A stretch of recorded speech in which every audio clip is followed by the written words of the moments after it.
নমস্কার বন্ধুরা। আগামীকাল দোল উৎসব, কিন্তু আমাদের মনে একটা বড় প্রশ্ন দেখা দিয়েছে।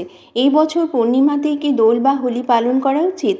কারণ এই পূর্ণিমাতেই বছরের প্রথম পূর্ণগ্রাস চন্দ্রগ্রহণ। যেহেতু ৩রা মার্চ পুরো দিনটি গ্রহণ এবং সূতকের ছায়া থাকবে, তাই শাস্ত্র অনুসারে ২ তারিখ রাতে হোলিকা দহন এবং ৪ তারিখ হোলি পালন করা উচিত।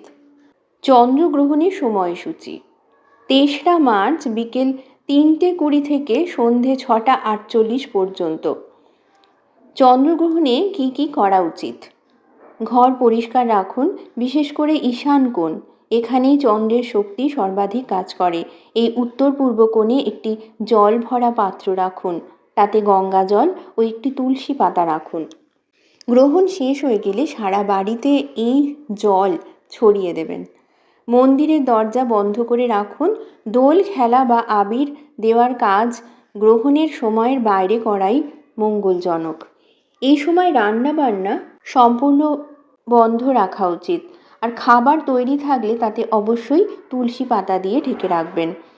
গ্রহণের সময় যেন ঘরে পর্যাপ্ত আলো থাকে, অন্ধকার রাখবেন না। এই সময় সবচেয়ে কার্যকর ক্রিয়া হলো ধ্যান করা। যদি কোনো ইষ্ট দেবতা থাকে আপনাদের, তার নাম জপ করুন, নয়তো ওম চন্দ্রায় নমঃ এই মন্ত্রটি ১০৮ বার জপ করুন। গ্রহণ শেষে ৬:৪৮ পর সারা ঘরে ও সবার গায়ে গঙ্গা জল ছিটিয়ে দিন, হাত পা ধুয়ে নিন।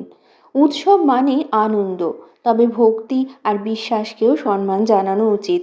তাই সঠিক সময় মেনে আনন্দ করুন। আপনাদের উৎসব নিরাপদ এবং মঙ্গলময় হয়ে উঠুক। সবাইকে জানাই দোল পূর্ণিমার অনেক অনেক শুভেচ্ছা। সবাই দোল পূর্ণিমা ভীষণ ভীষণ ভালো করে কাটান। সকলে খুব ভালো থাকবেন। নমস্কার।